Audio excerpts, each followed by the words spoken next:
Quel joueur ce Bachira? Bachira est présentement l'un des seuls joueurs du Blue Look à qui l'on ne peut pratiquement rien reprocher. Certes, il a une personnalité atypique et une façon inhabituelle de s'exprimer qui va avec. Ce n'est pas pour autant que son aura qu'il dégage en est affecté, surtout quand il est en plein match. Ce trait-là a toute son importance. Ça permet de dissocier le personnage de la personne. Vous l'avez sûrement remarqué, la personne n'est pas ouf du tout. En plus de ses manies pas commodes, il dort un peu trop. Le pire, c'est qu'il le fait à des moments aléatoires, souvent au milieu des repas et même souvent pendant des réunions. Si vous vous inquiétez pour sa carrière parce qu'il a l'air paresseux, ne vous en faites pas pour lui. Ça ne se voit peut-être pas, mais il est professionnel. S'il y a bien une chose à noter positivement qui plus est unanime en ce qui le concerne, c'est le fait qu'il soit très actif dans les matchs. Et pas que. La chose qui fait qu'il soit au-dessus du lot, moralement parlant, c'est qu'il ne perd quasiment jamais son sang-froid et son désir de jouer, quand bien même son équipe se retrouve dans une situation des plus catastrophiques où la défaite est la seule issue possible à 1000%. Il a pendant un moment été ce joueur-là qui brise un peu le cliché du but de la formation du Blue Look, qui n'est autre que créer un joueur plus qu'exceptionnel, avec pour plus-value égoïsme sans nom. En somme, le joueur qui ne pourrait être battu que par lui-même. Bachira, qui n'est pas un joueur ordinaire, décrit quand même le football comme étant quelque chose d'agréable à jouer avec d'autres personnes, même dans un bunker où l'objectif est de sortir en étant le plus accompli de tous. Si son avis à ce sujet a une grosse valeur, c'est parce que dès le début, il s'est clairement démarqué comme l'un des candidats idéaux à ce titre. Dévoilé très tôt, on peut croire naïvement que Bachira ne ferait pas le poids une fois les mastodons dévoilés, sans oublier l'argument qui va avec. Il évoluera certes, mais sera sans aucun doute l'un de ces joueurs qui font briller les autres, ceux-là qui sont légèrement ou voire plus forts qu'eux. Et ce n'est pas une fausse analyse au premier abord, car il en est l'archétype parfait. Il cherche pratiquement tout le temps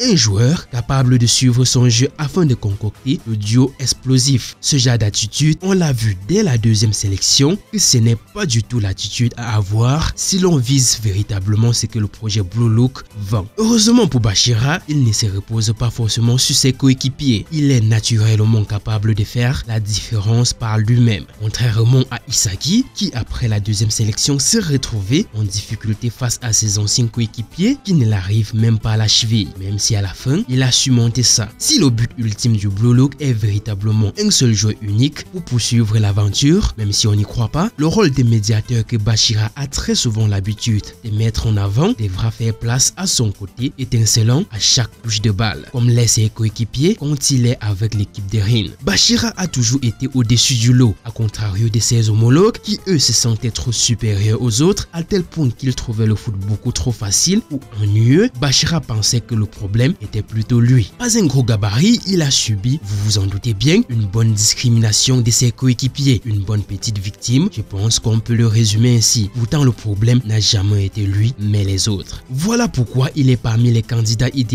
Mais comme la nature a ses raisons, il y a toujours plus fort que soi. Et c'est là que les vrais génies se démarquent réellement. Car la soif de surpasser l'autre fait ressurgir ce qui se cache en eux, leur permettant de débloquer les niveaux imaginaires. Isaki n'a cessé et ne cesse de le faire à chaque nouvelle rencontre. Pourquoi pas lui? En plus, comparé au plus grand, Bachira ne vaut pas 0. Certes, physiquement, il vaut un bon petit 3 sur 5, ce qui n'est pas incroyable mais plutôt suffisant pour le poste qu'il occupe très souvent. Son point fort ne s'est jamais situé à ce niveau car techniquement parlant, il est un 5 sur 5 et ce n'est pas du tout abusé. Bachira est un dribbleur. Il est ce genre de joueur qui offre des spectacles grâce à leur niveau de malice. Il maîtrise le contrôle rapproché de la balle qui lui permet de dépasser les défenseurs par un changement soudain de direction ou une accélération parfois combinée à un rythme soutenu. C'est peut-être beau pour le spectacle, mais dans un match, le faire en conservant la balle longtemps peut vous coûter votre carrière. Car n'oublions pas, c'est de l'humiliation. La réaction à ça peut être brutale. C'est donc une compétence qui est le plus souvent utilisée pour déstabiliser et ainsi créer des opportunités pour d'autres attaquants ou faire trembler les filets soi-même après avoir percé la défense. Évidemment, ce n'est pas du tout évident, surtout quand on a des défenseurs de haut niveau en face. La ruse devient votre seule arme. Quand un joueur le réussit, ça reste mémorable. Ça l'a toujours été et ça l'est toujours. L'un des plus gros spectacles du football, c'est de voir un joueur qui effectue une course folle avec le ballon, se tord, dribble, se retourne pour éviter les tacles adverses tout en avançant jusqu'à tromper le gardien après un face-à-face ou pas du tout. Une magnifique frappe lointaine fait aussi plaisir, voire plus. Les spectateurs en raffolent les deux cas de finition. Bachira qui perce la plupart des défenses avec ses dribbles. Ce n'est pas nouveau. Après avoir perfectionné tous ses dribbles, aussi magnifiques les uns que les autres, il devient une autre personne. Seuls les joueurs de très haut niveau l'arrêtent à ce moment-là. Des dribbles, il en a une panoplie. Dribble élastique. Style des dribbles de Bachira qui se repose sur sa créativité suprême. Sa capacité de dribble est si avancée qu'Isaki même, avec le haut niveau déjà bien installé en lui, dit être incapable de voler la balle en 1 contre 1 face à ça. Style égoïste. Au cours de la deuxième sélection, Bachira fait évoluer son dribble vers un nouveau style où il refuse de passer le ballon si son coéquipier ne défie pas ses attentes.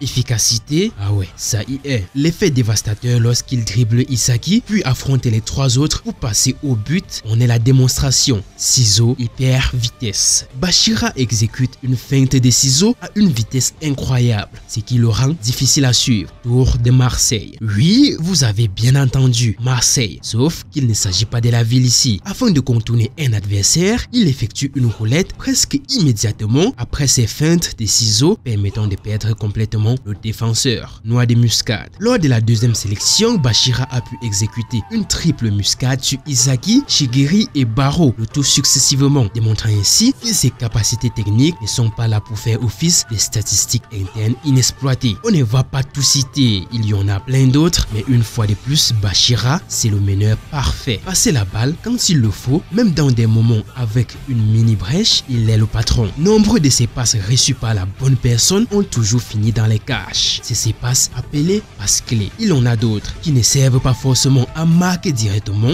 mais qui font du bien à l'équipe. On peut noter sa passe sans regard et celle arrière longue portée, qui est une passe longue portée bien évidemment, parcourant près de 60 mètres avec une rotation arrière permettant au ballon de serrer le sol tout en s'élevant. Cette passe est mieux utilisée dans une réaction chimique avec un joueur de grande taille, de la précision de faire des duos avec des joueurs spécifiques, sinon ça serait du gâchis. Bref, c'est 5 sur 5, il les mérite. Pour couronner, il a un coup de pied pas terrible, un bon 4 sur 5, ce qui élève encore plus sa moyenne. Il y a un truc qui est phénoménal, l'état de flux.